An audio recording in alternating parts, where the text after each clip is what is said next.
سلام دوستان، خوش اومدید به یک ویدیو ماینکرافتی دیگه.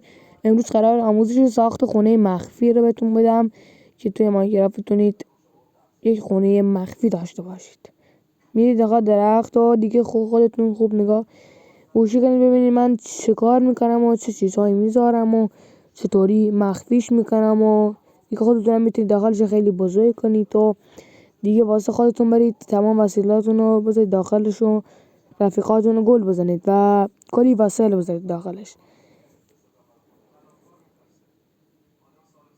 آره خلاصه دیگه خیلی راحت میتونید واسه خودتون رفیقاتون رو گل بزنید، وسیله ها رو مثلا بیارید داخلش قایم کنید و رفیقتون هم نمیدونه که شما چه چیزی رو قایم کردید یا چه کار کردید. پس با درخت و اینا هم دورش ایناش هم باید چجوری کنیم که شک نکنن، بیا ببینن دکمه چیه دقیقه برن داخلش. این رو میکنیم میریم بالا،